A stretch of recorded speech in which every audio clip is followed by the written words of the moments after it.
Okay, we're still in Module 1, but welcome back to Part 2 of Lecture 3, Getting Started.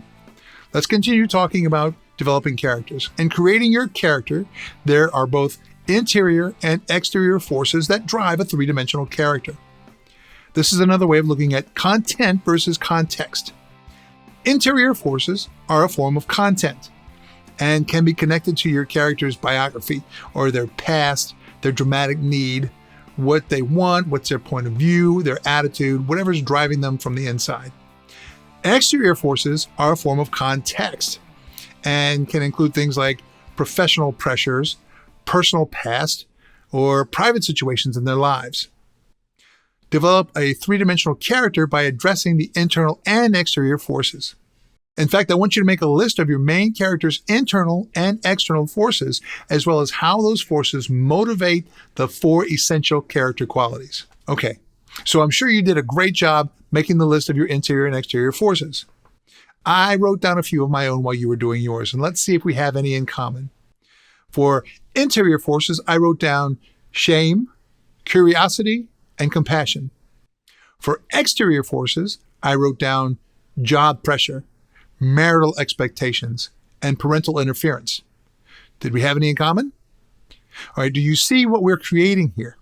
We are slowly but surely building your story in a step-by-step process. All right, so let's incorporate any new elements we got from exercise 1 in the last lecture to grow our document into a synopsis.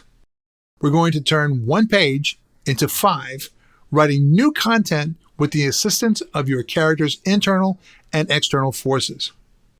To begin adding story elements to your synopsis, write situations using your main character's history. Show how that history affects them in this particular story. What about their profession? Write ways that demonstrate how their profession affects their actions in your story. How do these forces affect what they do or say? Answering these questions will begin adding more meat to the bones of your story. At this point, we are still in paragraph form. I want you to now begin adding bits of dialogue more aggressively. You may have had a line or two of dialogue on that first page. Great. Now I want to see maybe a line or two on every other paragraph. Make your characters come to life. Give them each a unique voice. And that voice comes from the evolution of their characters through those interior and exterior forces. It drives what they say. Use specific examples of ways in which context helps drive your content. Think about this. How do the forces we've been talking about affect dialogue? Answering that question begins building multi-dimensional characters. Once you understand how those interior and exterior forces affect your character, then you can understand how it will affect what they say. How your character handles the conflict in the story will affect their dialogue. And eventually you will discover your character's individual voices. And you'll begin to hear them in your head. It's very cool.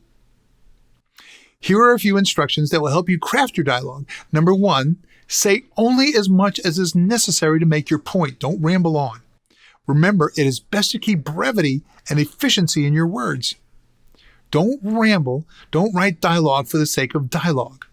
Say only as much as you need to make your point, because your script is a lean, mean storytelling machine.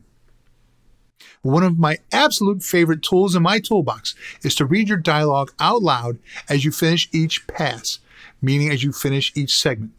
Believe me, it sounds different outside of your head than it does on the inside. All right, let's take a moment to talk about your antagonist. Now, up to this moment, we've talked about our main and secondary characters.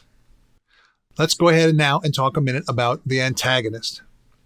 The antagonist is sometimes called the dramatic opposite of your main character.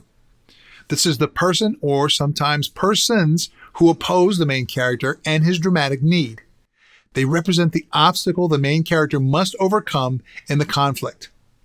In this case, they can be the polar opposite of your main character, like Popeye versus Brutus, or Zorro versus Don Raphael, or they can be nearly identical, like Indiana Jones and Belloc from Raiders of the Lost Ark, or Professor X and Magneto for you comic book fans out there. Create your three-dimensional antagonist the same way you created your protagonist, using the 4 essential characteristics along with internal and external forces. Now, with your antagonist in mind, we're going to do exercise number 2. I would like for you to write a one-page document telling your same story you've been trying to tell through the protagonist's point of view, but this time I want you to write it down from the antagonist's perspective. And here's a very big hint to help you in your writing. The villain is the hero of his own story. Now, why is that notion so important? Well, first, and probably most obviously, it helps you shape the antagonist into more of a realistic person. But second, it can make the antagonist seem more dangerous by making him seem less evil and more of a crusader trying to do what he thinks is the right thing to do.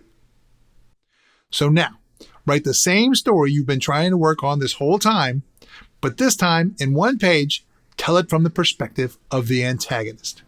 As I told you in exercise number 1, take all the time you need to complete this exercise because it is another stepping stone to help set up your story for your screenplay. When you are completely done with this exercise, please then and only then continue on to the third and final portion of Lecture 3. Good luck.